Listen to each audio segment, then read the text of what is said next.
When people first begin exploring Norse mythology, Frigg is usually introduced as Odin's wife or Balder's mother, and that's about where the conversation ends. I think she deserves much better than that. Frigg isn't a supporting character standing quietly beside Odin. She is the queen of Asgard, the keeper of Fensalir, and one of the most respected goddesses in the entire Norse world. Even Snorri Sturluson tells us that after Odin himself, Frigg is the highest among the goddesses. One of my favorite glimpses of her comes from an old Lombard origin story preserved in the Origo Gentis Langobardorum, and later retold by Paul the Deacon. Two tribes prepare for battle, and Odin promises victory to the people he sees first at sunrise. Rather than accepting defeat, Frigg quietly devises a solution. She tells the Winili women to tie their hair beneath their chins so it resembles long beards, and to stand beside the men before dawn.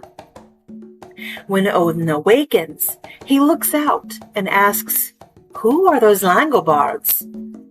Frigg calmly replies, "Since you've given them a name, you should also give them the victory." Slick. Very slick.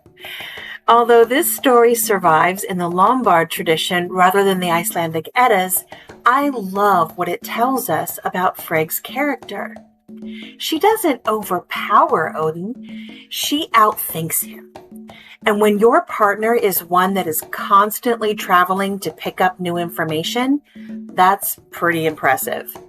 The surviving Eddas give us other glimpses of the same woman. In Lokasenna, Freya remarks that Frigg knows the destinies of all beings, but chooses not to reveal them. In Grímnismál, she wagers with Odin over the worthiness of two kings, and then quietly sets events into motion that ultimately humble him. Not to cause him harm, but just remind him that maybe ignoring her isn't in his best interests. She is one of the very few beings who can sit upon Lidskjalf, the great high seat from which the worlds may be observed, without succumbing to madness. Frigg is fascinating in her own right. She isn't remembered for swinging a hammer or leading armies into battle. Her power is quieter than that, but no less formidable. She weaves relationships together, protects her household, advises the ruler of the gods, and seems to understand far more than she ever chooses to say aloud. The strongest person in the room isn't always the one making the most noise. Sometimes she's the one everyone else should have listened to in the first place.